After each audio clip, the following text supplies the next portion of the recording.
It's the same. They have to pay a certain price. John basically woke up every morning, seeing the sunrise, seeing the sunset in the evening. And for you, it has been friendships, and being different is usually something that people don't want because we are in a society, we are society beings, we want to fit in. John Tusime is a young entrepreneur who loves studying and doing new things. His values engage him to look at new opportunities out there in the world and help people. One of the things that he's doing currently right now is collecting different ingredients and turning them into ice cream powder, which is quite unique here on the Ugandan market scene. On top of that, he's also a student at Chambogo University. Welcome everybody. Today I'm joined by someone amazing and I'm going to let him tell you about himself. Hi John, very welcome to this podcast and we're happy to have you. I want to know today, together with all our viewers, who was John before campus, before business, before people knew any of the things that you were doing? John basically woke up every morning, seeing the sunrise, seeing the sunset in the evening, and dreaming, just living a life and seeing things, wondering how things come to be, and that was who I am 5 years ago. Nice. So you were a dreamer. Absolutely. You were always imagining and picturing future and reality. Exactly. Nice. If someone met you 5 years ago, what would they be most surprised about to see if they saw who you are today? Currently, 5 years ago, I could say I was a little lazy. Most people used to quote me as someone who is of a lazy character. If someone saw me today, they would be really surprised to see the ambitious John I am right now. They would be surprised to see that I'm so ambitious, like I want to get things done. I'm delving into the life of a real hustler, business personnel, someone who's business minded, and they want to see the flow, cash flow, each time and again, falling in the accounts. Okay, so what changed? What triggered that ambition? Well, when I was growing up, I used to see my uncles, my dad, they used to wake up every morning, early morning, and coming back home late. So I'd be triggered in my mind, trying to ask myself, why is it that they wake up so early and they come back late? But of course, when I realized that the whole essence was chasing the bag, so definitely that drove me so much into trying to understand their life and trying to make sure I also become a man who is really hardworking like them. Wow, it's amazing to have inspiring uncles because we're living in a generation where parents are not available for their children. To have someone that you can look up to as a role model that has inspired you. Personally, I have not had the opportunity to have such inspiration close to my life, but I've been inspired by amazing women that I also saw doing things that were unimaginable, and I wanted to become like them. And so that's where my grind started. And it's just incredible how much power people have over us. Just looking at your uncles, like you said, as a child, seeing them wake up, go somewhere to work. I mean, when you're a child, you can't even understand what's going on. Exactly, you can't tell. You just see things coming on the table. You call, hey dad, I'm sick, and in no time, medicine is delivered, and everything is just flowing on smoothly. But you don't understand exactly what is done behind the doors to see everything that is really moving on smoothly, as far as management is concerned. Wow. Okay. So, what kind of child were you? Were you the curious type, rebellious, dreamy? You sound like a dreamy kind of person. I was a dreamer, absolutely. I was a dreamer. What was curiosity? I can say it was a punch of curiosity and dreaming. I was a dreamer, so much curious. Wow. What was that one incident that really defined your curiosity? When I was growing up, I was so much into trying to ask myself stuff concerned with the internet. That was socials. By then, Facebook was being introduced to Africa in Uganda, and I literally would wonder how someone would sit down and let's say, come up with an idea of connecting people via internet, and you're able to talk to someone outside the country. So in my mind, I was like, I think I should also find something I can do so that people can really watch and say that that's something that I have created by myself. So I was dreaming to find a way I can create something new. That's so incredible because having the ability to think beyond your environment and beyond the country, thinking about something that people can use all across the world, is a big dream for a little boy. Yeah, absolutely. How did you come to that? Were you exposed to such content?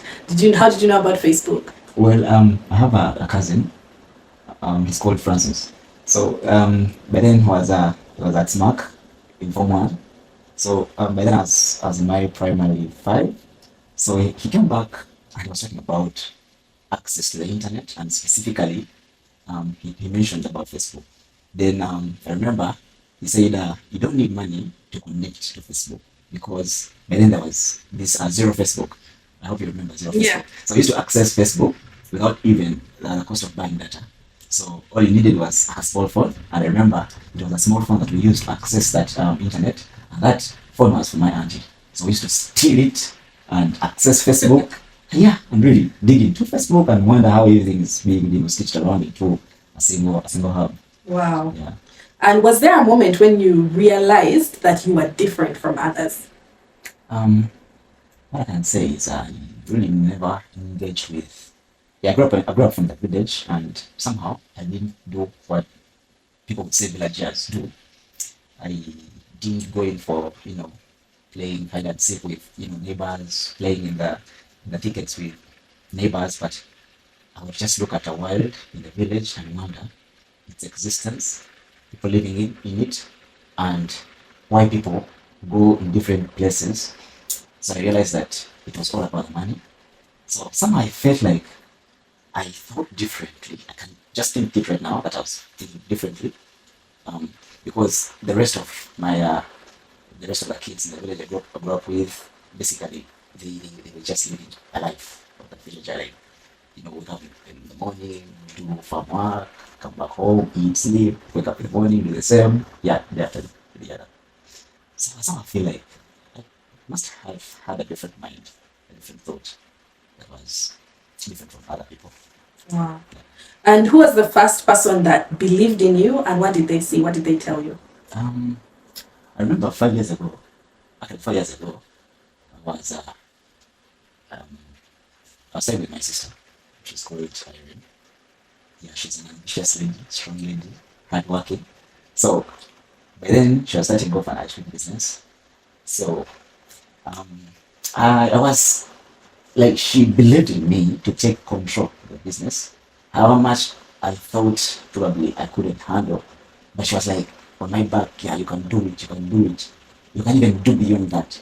So that's the moment I feel like, yeah, someone was believing in me, and that was my sister. Wow. Amazing. It's really great to have someone to tell you you can do it, Exactly. because the voice on the inside is telling you can't do this. Yeah, You absolutely. don't have experience, but someone is on the out cheering you on, and that voice is always stronger than that internal voice. Exactly. And so, did you do it? I did it, and what I can say, 5 years now, 4 years now, I'm really based on that word that pushed me towards taking a step, and she believed in me, and yeah, I'm still taking it on. Wow. And what's something from your childhood that still drives you today, or maybe something that you're still trying to heal from? I would mention about something that really keeps on driving me, that is seeing my dad, seeing my uncle.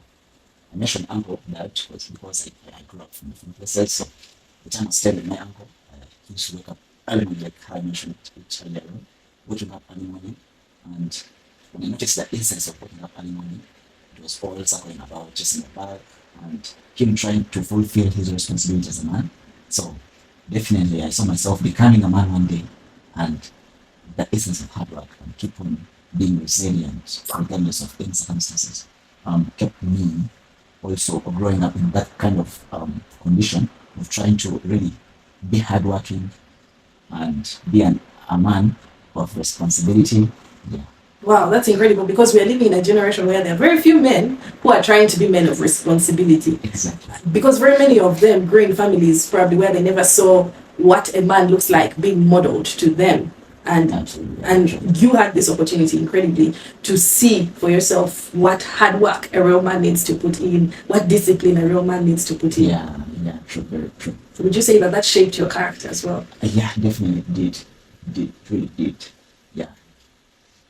Okay. Okay, what does success cost you right now? Could it be like peace, friendship? Yeah, I can say, yeah, serenity, peace of mind, and friends. I can say that friends who are used to be provided for, yeah, they see something on the table, they don't know how it gets on the table. They see cash on that, probably it could be a mobile money message. They see money coming out of the mobile money, but they don't know the struggles of getting that money. So what I can say, it costs me friends. Yeah, there's some friends who look at me as a boring person. Yeah, he's boring. He's always talking about business. He's not living a life, and of course, it comes along with stress. Yeah, of course, that affects my serenity, peace of mind, and that's because you're always ambitious. You're always trying to find something new. Try to find how should I go through this iron needle. It's hard to go through it, but how do I go through it? Because you believe that on the other side of the needle, there is something that is really good, something worth hunting for. So I feel that that is what success costs me at the moment. Wow, and it's a huge price to pay. There's so many people that have made it to success, but when you listen to all of them, it's the same. They have to pay a certain price, and for you, it has been friendships, and being different is usually something that people don't want because we are in a society. We are society beings. We want to fit in, but that's what it costs to actually stand out. And I think this is something that very many people struggle with. There's so many people out there that are trying to fit in, but then again, they're different because they have different values that they're going after. And we just need to realize that that's the price. That's the price of getting somewhere and becoming a somebody. Exactly. And it's an expensive price. Very, very expensive. What silent pressures do you carry that no one sees? That is having a long day, you're in your bed, and probably you're fighting with your pillow. When I say fighting with your pillow, the pillow is just there to, it's supposed to give you comfort. But it notices that you're not feeling comfortable. You're trying to think, what did I do wrong today? Why didn't I hit my goals? Then how am I supposed to rectify the following day? In other words, you're having that silent discomfort that no one is noticing at a particular moment, except your bed. It is there to give you comfort, but because you're chasing something and definitely you being uncomfortable at that particular time. So and no one's seeing you, no one's watching you. You end up having a sleepless night, and yet the bed is supposed to be sleep. So that's something that I really handle individually without anyone noticing. Wow, Yeah. That's so weird because I go through the same thing. Sometimes I wake up, like before this episode, I was asking myself, how is it going to look like? How is the setup going to look like? What questions am I going to ask? And I was sleepless the whole night. Yeah, trying to figure it out.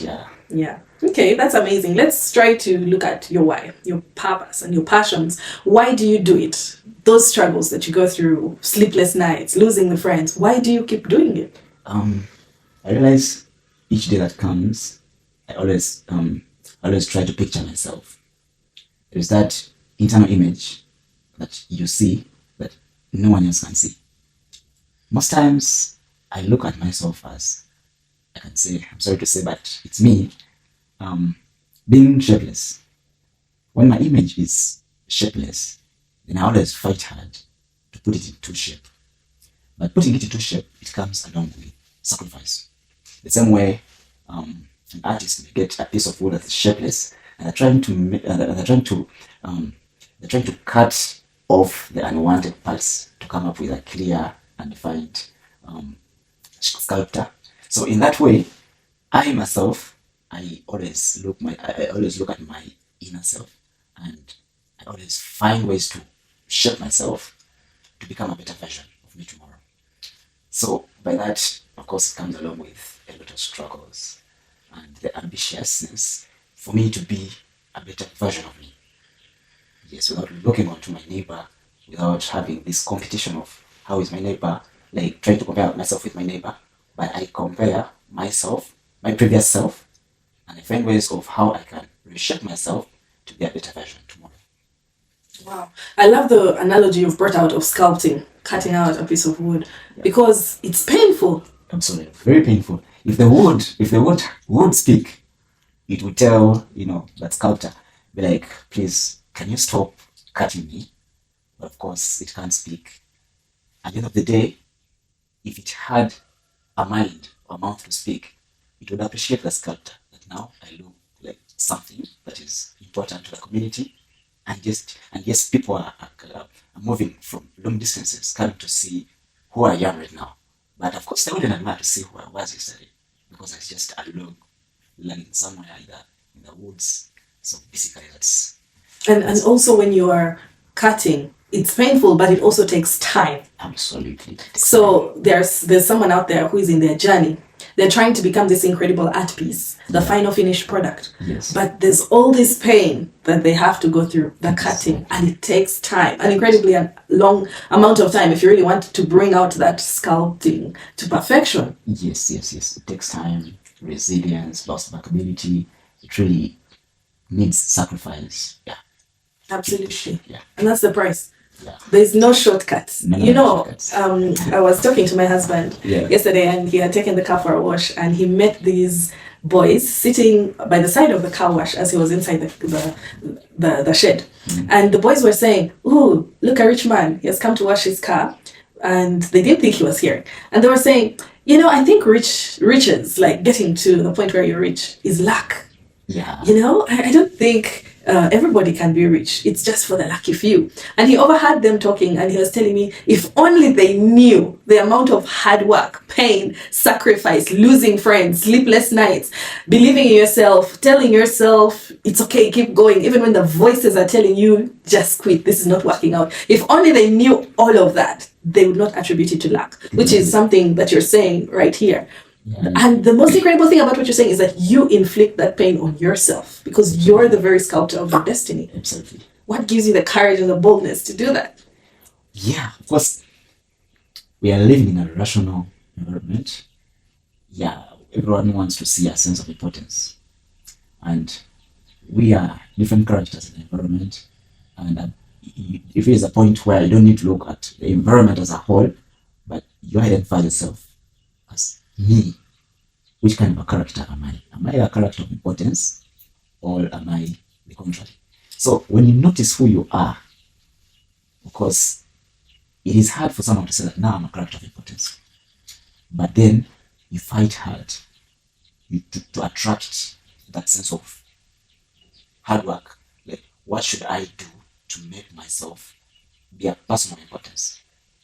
And then other situations come along with that attribute, and you realize that what you're thinking is pushing you towards being a character of importance, and what you're doing, whom you're dealing with, the people you're talking to, the people you're probably hanging out with, you realize that they are also trying to push you towards the lane of being a character of importance. So at the end of the day, you're getting there, and you're becoming an important person.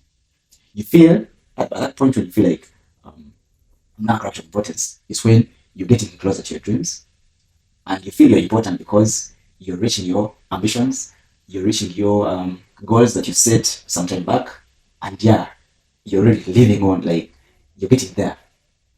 So it's an incredible feeling, I have to say. Yeah. There's no greater feeling than the feeling of achieving a goal that you set out to, seeing it coming to fruition and materializing. There's no greater motivation that exceeds that feeling. I was just talking to my friend yesterday, and we're trying to assess the goals that we set at the beginning of the year and see what have we not achieved and what can we do to ensure that by the time the year ends, we have now finally achieved that goal. And it was such joy to see the things that we set out at the beginning that we thought were impossible, and we had actually achieved some of it. And it gave us the motivation to push, to finish even the ones that were left. exactly. Yeah, that's really, really, really, really good. It's a good feeling. Wow. What's the thing deep inside that keeps you showing up every single day? There's that silent voice that says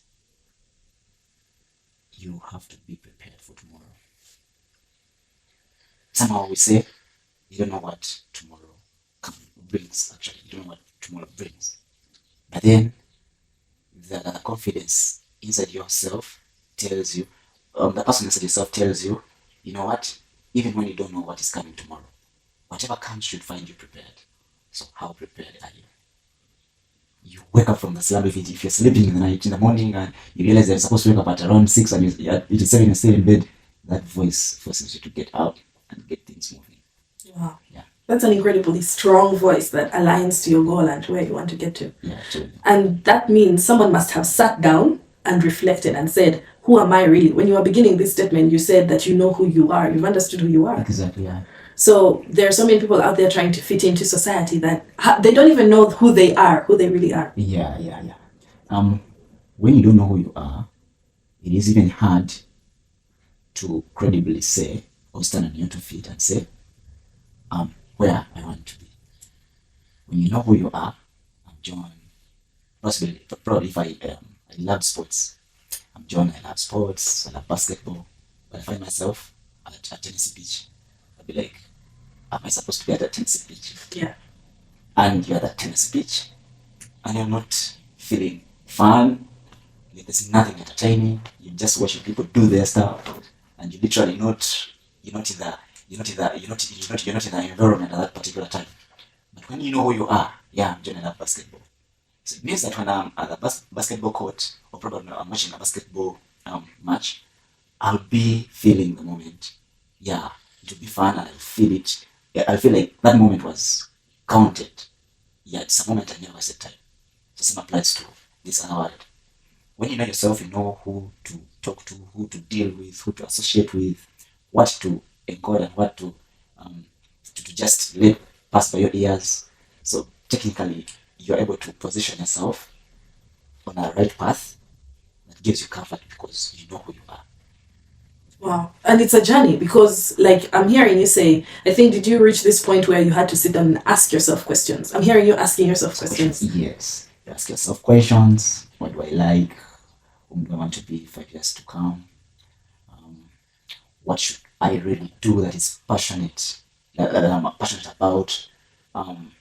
Where exactly am I supposed to be at, a certain time of the day? It's evening hours. Probably we are approaching the weekend. Most people are thinking about going for outings, eating bars and all that stuff. Then ask me, where am I supposed to be? Am I supposed to be doing planning for my next week? Am I supposed to look and evaluate on my previous week to see where I failed to probably hit the small goals I set, the weekly goals I set? So technically, you realize that you keep on asking questions about yourself and you find answers along the way. You keep on, trying to brainstorm and trying best to find answers, and in the process, you're really aligning yourself to your dream. Wow, yeah. That's incredible. But most people that I know are afraid to sit with themselves. Yes. Because when they sit with themselves, all the negative thoughts as well come flooding in. Yeah. They get overwhelmed. So that they'd rather be on their phone, scrolling TikTok, looking at other people's lives, and that distracts them from this core conversation they must have where they ask themselves who they really are. What would you say to such a person? There is, technology is good, and however much it is good, it's coming along with, the negative impacts. Yeah, TikTok is good. TikTok has content, you can follow up, good content that can help you build your life. But again, it becomes disastrous when you are addicted to TikTok scrolling and all that. So, if it is technology that's bringing that, then again, and we are delivering it, we are entering more into a digital world. That means that technology should again avail a solution to that. So that is engaging into the apps, the tools that help you to reduce your screen time. They definitely give you alerts that, hey, that's too much time on TikTok. Yeah, I have an alert like that, but for YouTube. So sometimes I try to listen to content that inspires me, but then I need to find a balance between learning and actually doing the work and actually taking action. So I set a 30-minute alarm. When I've watched something for longer than 30 minutes, it warns me and tells me it's time to stop. Exactly. So how much it is a bad, we would say a negative impact brought by technology, but again, still the mandate goes back to technology to find a solution on how to really solve that issue. And yeah, we've seen practical solutions. Definitely from what you really say about a tool that alerts you that that's too much time to please do something else. Yeah, and I think that time for self-reflection is so important. Yeah, it's very important. the time when you sit with yourself in silence and ask yourself those questions that you've mentioned. Yeah, it's very, very important. And somehow then I feel even friends, remember when you choose right friends and they're able to know you, not knowing you that much, knowing you, they can alert you. That's much time on TikTok. Stop.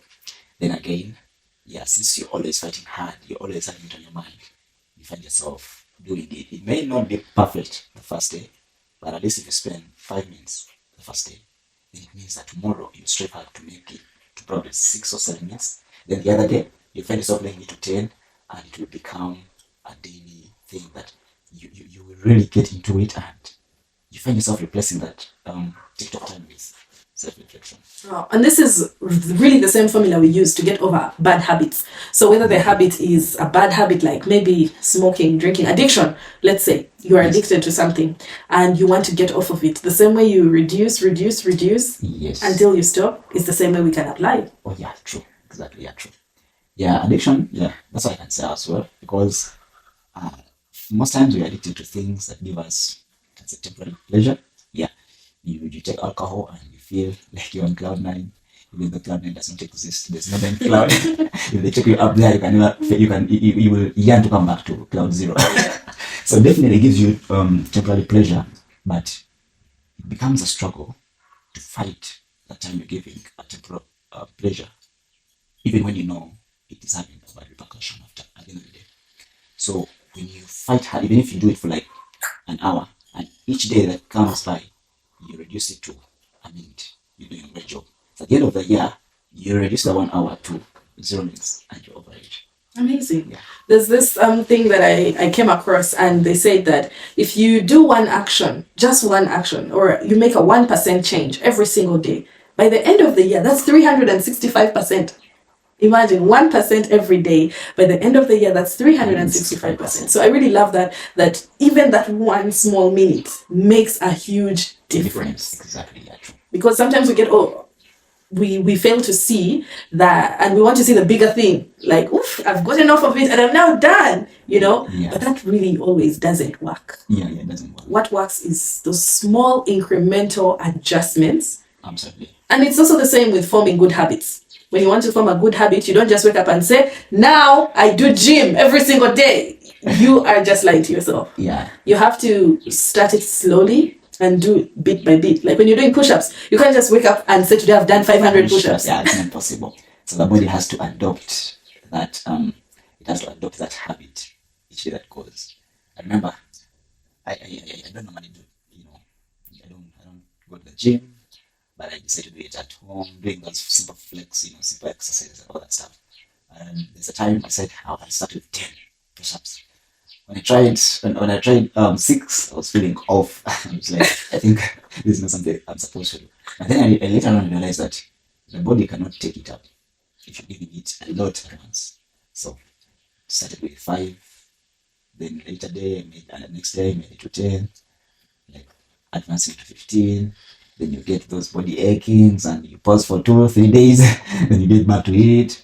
Until I was able to make like 30.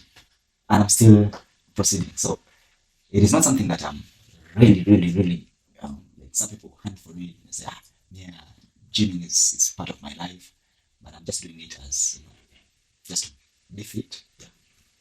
But it doesn't start with 100 push-ups in one day. It starts from 5. It goes on, it goes on progressing each day that comes by. That's true. Because even if you look at that from the business perspective, even as an entrepreneur, you're not going to get 10,000 customers on day one. Yeah, absolutely. Yeah, true. It's incremental increase, adjustments. Also, stocking your business. You're not going to start with everything at once. If you have the opportunity to and you have great funding, amazing. Yeah. But still, discipline is built in small incremental efforts every single day. When you see someone who's disciplined, they're doing it, they're showing up, you might think, oh, well, they just woke up and did it. But every journey has to have those small steps that you've described. And I think That's very important. So if you are on step number 1, or if you're on push-up number 5, don't feel bad Yes. because you're not yet at 100. Actually celebrate and say, now I can do 5. Yes. Exactly. Yet before I couldn't. If you are on maybe 5 customers, celebrate and say, well, at least I've made progress toward the goal. Yeah. And don't put yourself down, beat yourself down, or hurry yourself. That's a beautiful thing, because you mentioned it when you were talking about the sculpting, that it takes time to cut out all of those things that are not supposed to be there. Exactly. And put what is supposed to be there. So for all the viewers out there, and whatever situation you're going through, give yourself the time, give yourself the grace, and you'll be able to achieve any goal you set your mind to.